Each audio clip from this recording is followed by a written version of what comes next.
All right, I'm David Priest, the Metal Priest, and we're here with Hansi from Blind Guardian. Hi. All the way from Germany, touring in the U.S., where evidently right now it's kind of safe. Maybe. It is. Don't worry. There's a lot of crap going down in the world right now, especially over in Europe. Just right off the top, because that's what's on everybody's mind. You know, what's your thoughts on that? I mean, suddenly now, like, terrorism's turned to music. I mean, not only are they attacking clubs and killing people, but you're seeing videos where they're setting instruments on fire. And you know, does this worry you? No, not really. Not it's really. Concerning, and I feel very sad for the people and for for Europe in general, because we are facing tough times. You cannot deny that. I believe it is a risk we have to live with, and we have to keep our heads up. You know, it's sad for the people who got struck, and giving in would be the wrong thing, I believe. And we enjoy touring. It's part of our profession, of course, so I might have a different perspective, but in general, you know, it is not only limited to the risk of attending a show. You know, you cannot cut down your whole life just because of a certain threat which occurs or it doesn't occur. You know, it might be just, you know, some harsh words these people are spreading at the moment, and it might be a one-off thing. You don't know. I don't think it is a one-off thing, but you never can give up. It's impossible. Right. There's a lot of, I mean, do you think your perspective would be different if you were on tour in Europe right now? Because a lot of people are canceling their tours. No. We play shows short before Christmas. It doesn't change my perspective. I know the club. We played in the club. Oh, wow. Some of the people here on the road we're working with have had friends who got injured or died, and for them it's totally desperate and sad, and as well it is sad for the whole world, you know, for everyone with a heart. But it is impossible, you know, to react on it in a way and saying, well, we do not tour anymore. Right. No, I totally get it. A lot of people are saying that if we do that, or if bands start doing that, then it's kind of sending a signal that they've already won. Right. It goes further than that, you know. Sports events, whatever, you know. You can't go to vacation to certain places, and we never did so, and we certainly will not consider that to be a stop for the band to go anywhere. It's like, if you come to a certain city, people warn you not to go there and not to go there, blah blah blah. Yeah, sometimes it's right, you know, to be careful and cautious, but in most cases you have to find out yourself. Wow, that's true.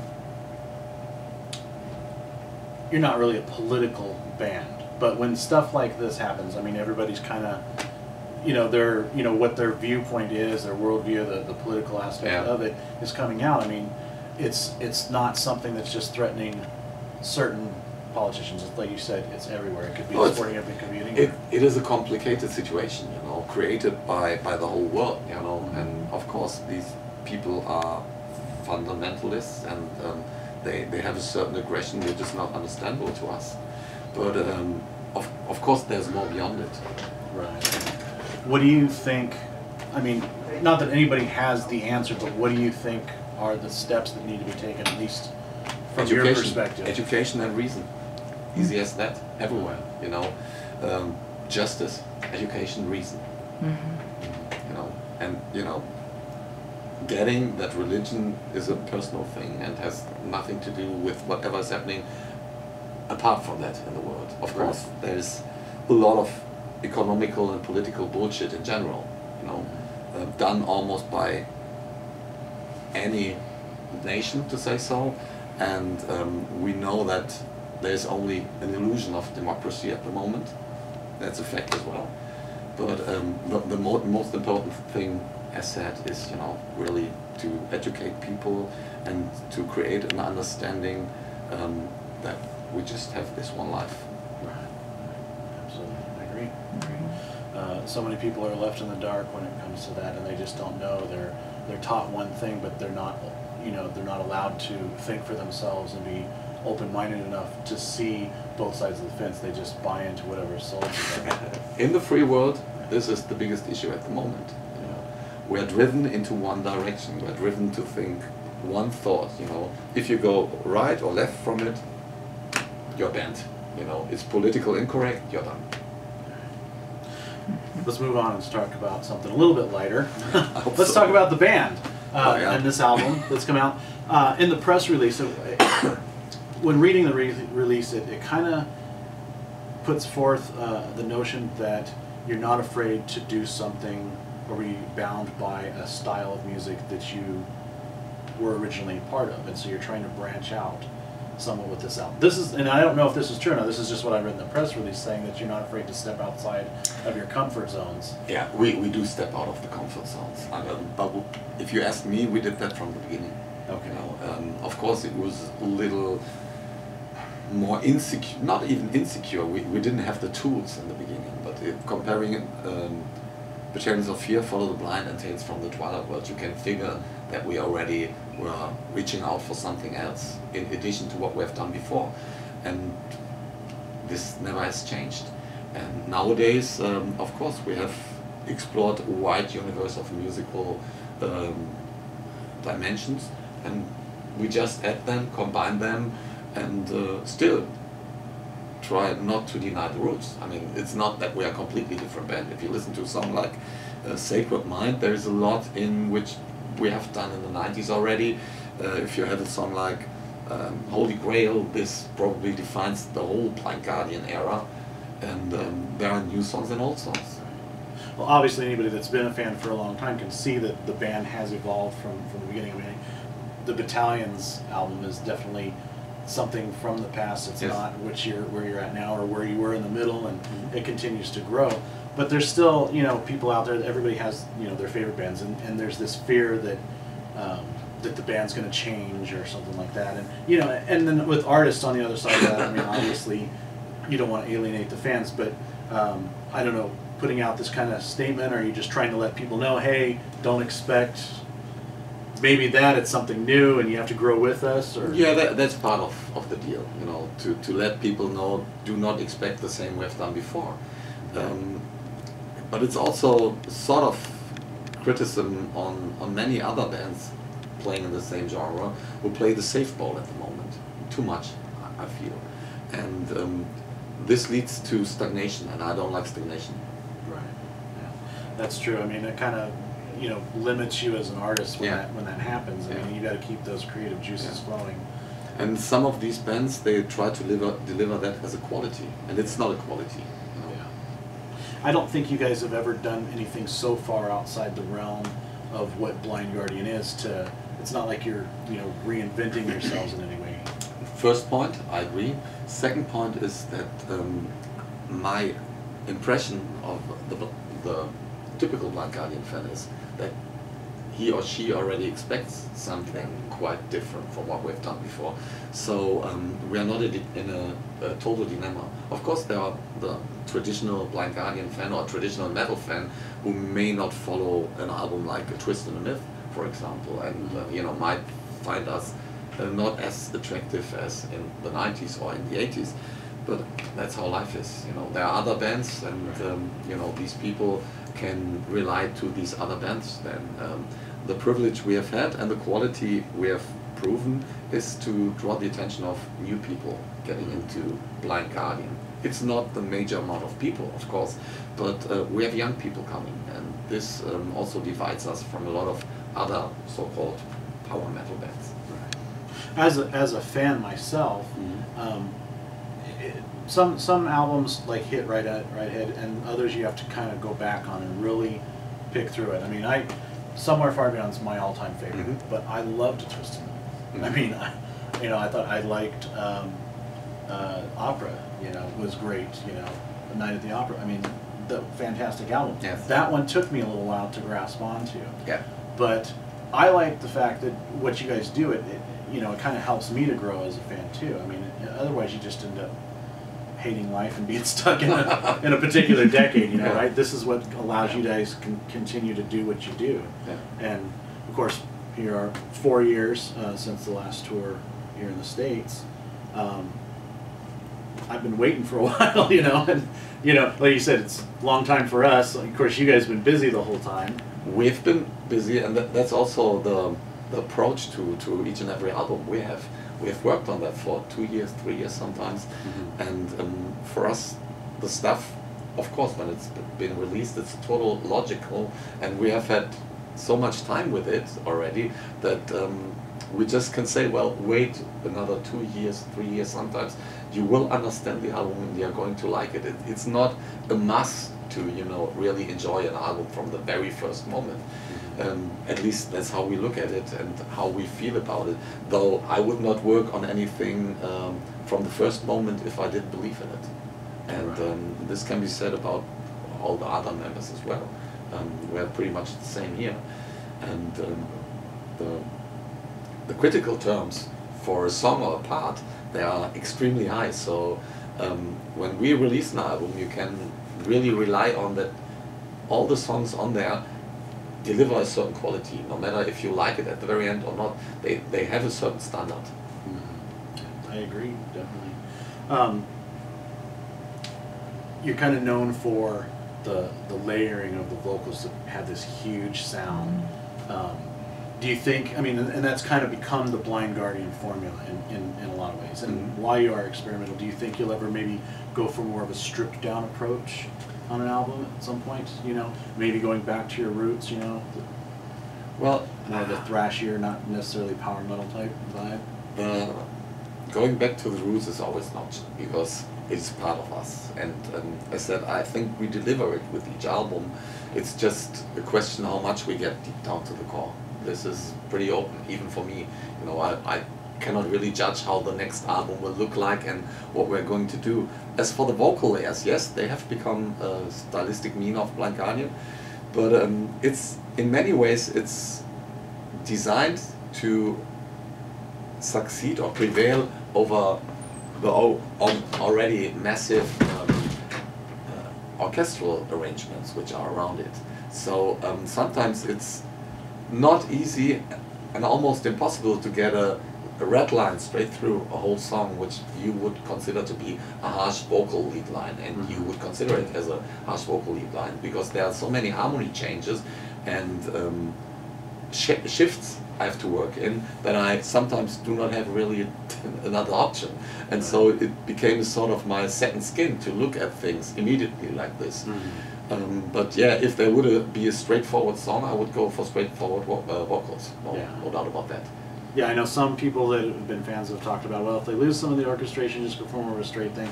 And not that you're looking to do that, but I wouldn't put it past you guys just to shock everybody and come out with something, you know? Well, I mean, there are so many options. That's the good thing about music, I believe. You never really think about where it's going to go. You just have it unfolds.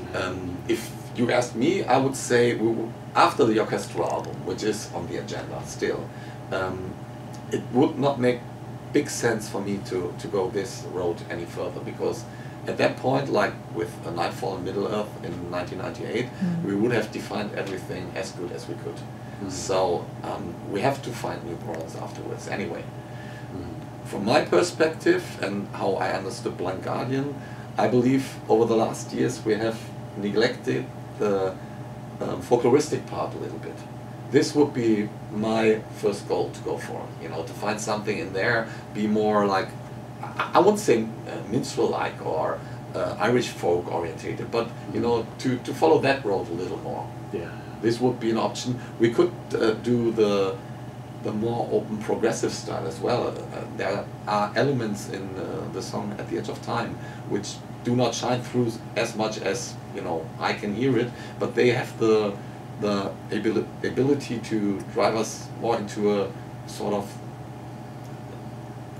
Fate's Warning goes a little too far, but into a progressive direction. Very cool. I can hear that as well. Yeah. Interesting to think about. Before we started the interview, I mentioned that, you know, it's been 4 years. So when you were here last time, I was young, and now I'm old. We're all getting older, right?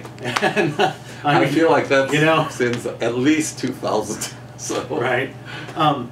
But you maintain your voice. I mean, a lot of the guys, you know, in the same type, in the business, and you know, your peers, I guess, can't hit the highs as much, can't do as much, but you have a very unique voice.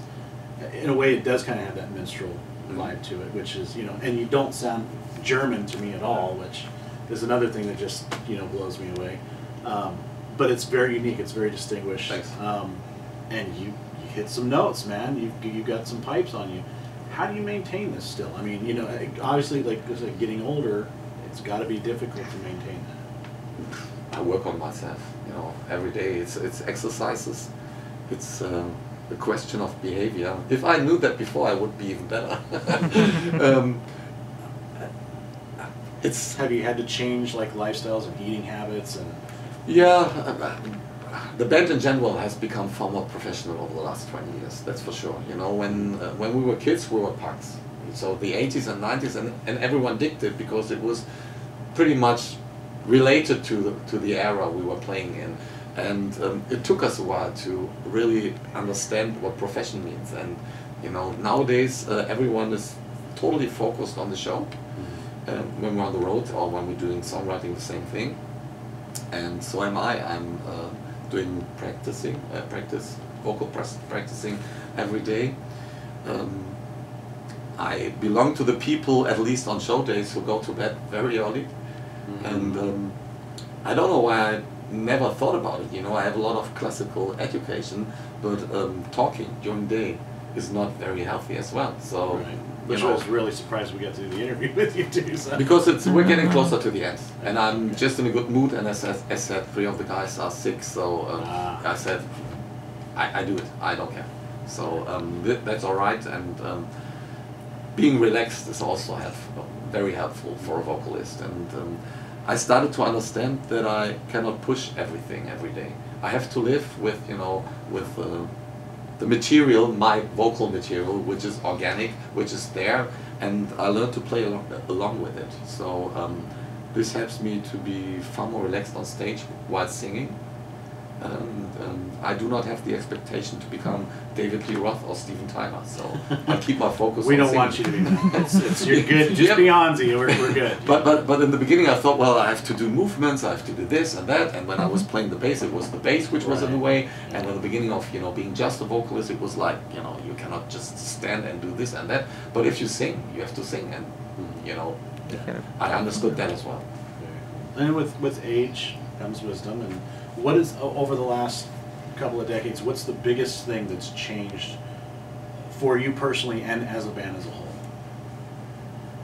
That's mainly the digital revolution, I would say, still. Which is killing music right now.